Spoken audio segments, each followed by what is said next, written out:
Hi everyone. Today I am going to discuss about the bell timings of KCET 2025 exam. Before that, those who are watching my videos first time, do subscribe and like the videos and do share the videos with your friends. ಪ್ರಿಯ ವಿದ್ಯಾರ್ಥಿಗಳೇ, ನಿಮಗೆಲ್ಲ ಗೊತ್ತಿರೋ ಹಾಗೆ April 16 ಮತ್ತು 17ರಂದು KCET 2025ರ ಒಂದು exam ನಡೀತಾ ಇದೆ. ಈ ಒಂದು ಎಕ್ಸಾಮ್ಗೆ ಇಲಾಖೆಯು ಕೆಲವೊಂದಿಷ್ಟು ನಿಯಮಗಳನ್ನು ಅಳವಡಿಸಿದೆ. ಅದೇನೆಂದರೆ ಅದರಲ್ಲಿ ಒಂದು, ಅಭ್ಯರ್ಥಿಗಳು ಯಾವುದೇ ರೀತಿಯ ನಾರ್ಮಲ್ ವಾಚ್, ಡಿಜಿಟಲ್ ವಾಚ್ಗಳನ್ನು ತರುವ ಹಾಗಿಲ್ಲ. ಆದ ಕಾರಣ ವಿದ್ಯಾರ್ಥಿಗಳ ಅನುಕೂಲಕ್ಕಾಗಿ ನಾನು ಇವಾಗ ಬೆಲ್ ಟೈಮಿಂಗ್ ಬಗ್ಗೆ ಅಥವಾ ಬೆಲ್ ಇಂಡಿಕೇಶನ್ ಬಗ್ಗೆ ಇನ್ಫಾರ್ಮೇಷನ್ ಕೊಡ್ತಾ ಇದ್ದೀನಿ. ಸೊ ಇಲ್ಲಿ ಟೋಟಲ್ ಆಗಿ 7 ಬೆಲ್ಸ್ ಆಗ್ತದೆ ಡ್ಯೂರಿಂಗ್ ದಿ 1 ಸೆಷನ್ಸ್. ಓಕೆ, ನೀವೆಲ್ಲ ನೋಡ್ಬೋದು. ಪರ್ ಡೇ 2 ಸೆಷನ್ಸ್ ಇರ್ತದೆ. 16th 2 sessions, 17th 2 sessions. Okay, ವಿದ್ಯಾರ್ಥಿಗಳು ಈ ಒಂದು 7 ಬೆಲ್ ಟೈಮಿಂಗ್ನ ಅಂದರೆ ಯಾವ ಬೆಲ್ಲು ಏನನ್ನು ಇಂಡಿಕೇಟ್ ಮಾಡ್ತದೆ ಅಂತ ತಿಳ್ಕೊಂಡಿರಬೇಕು. ಅಂದರೆ ಅವ್ರಿಗೆ ಪರೀಕ್ಷೆ ಬರೆಯಲು ಭಾಳ ಈಸಿ ಆಗ್ತದೆ. ಸೊ ಇಲ್ಲಿ ಏನಾಗ್ತದೆ ಅಂದರೆ ನೋಡ್ಬೋದು ನೀವು ಇಲ್ಲಿ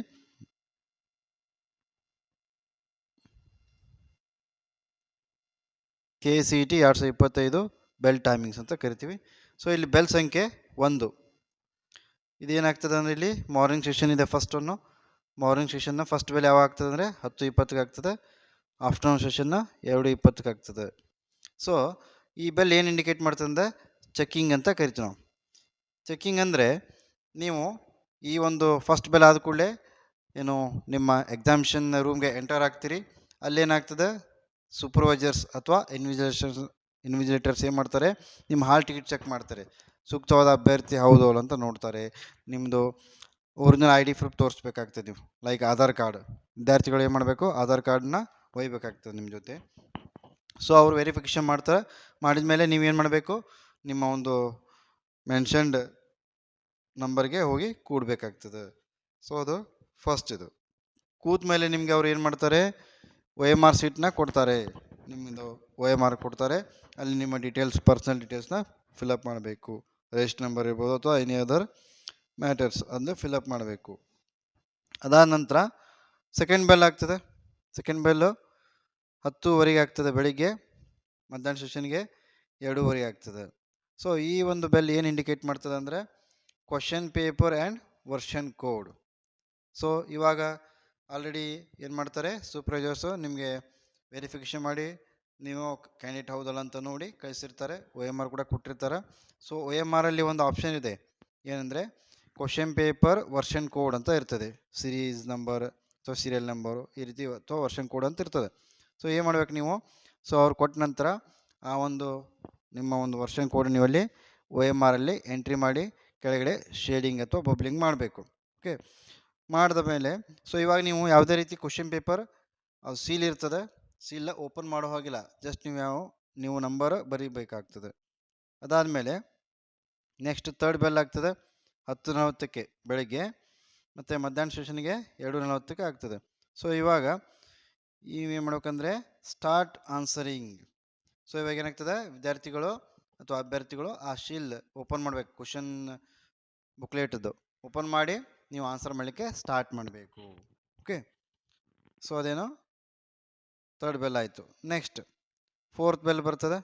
ಸೊ ಇಲ್ಲಿ ಏನಾಗ್ತದೆ ಅಂದರೆ ಬೆಲ್ಲು 11:10 ಹಾಕ್ತಾರೆ ಮತ್ತು ಮಧ್ಯಾಹ್ನ 3:10 ಆಗ್ತದೆ.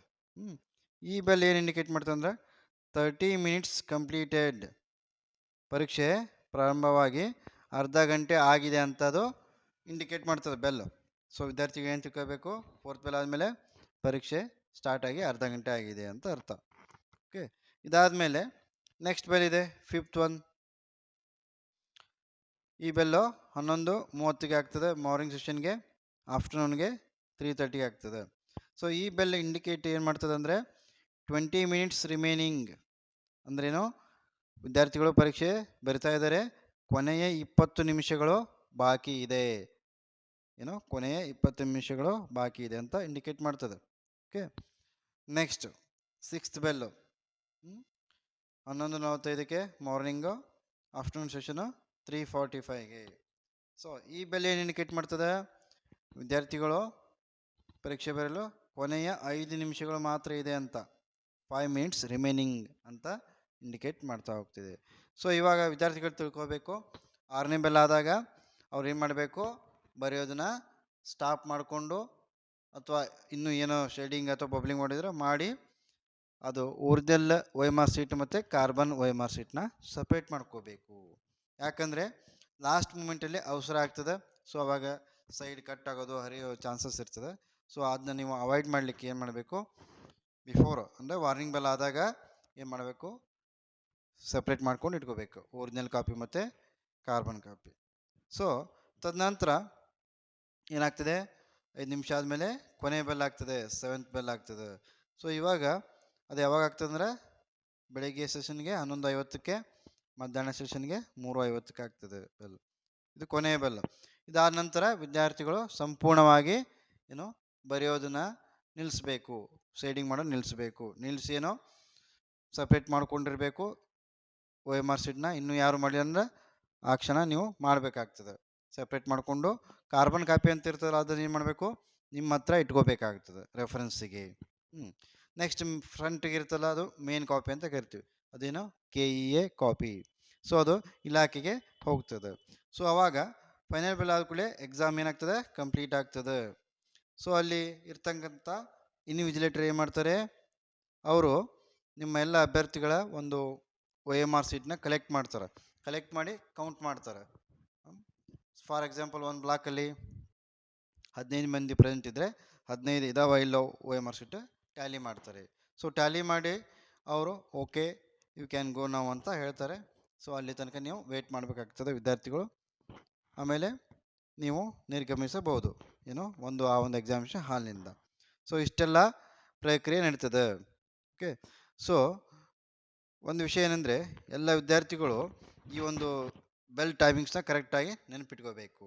ಸೊ ಅಂದಾಗ ನಿಮಗೆ ಏನೋ ಈಸಿಯಾಗಿ ಎಕ್ಸಾಮ್ ಹಾಲ್ನಲ್ಲಿ ಟೈಮ್ ಮ್ಯಾನೇಜ್ಮೆಂಟ್ ಮಾಡಲಿಕ್ಕೆ ಹೆಲ್ಪ್ ಆಗ್ತದೆ.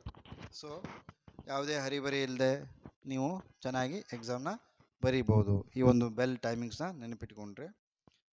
ಸೊ ಇಷ್ಟೆಲ್ಲ ಗೊತ್ತಾಗಿದೆ ಅಂತ ಅನ್ಕೊತೀನಿ, ಟೈಮ್ ಬೆಲ್ಲಿಂಗ್ಸು.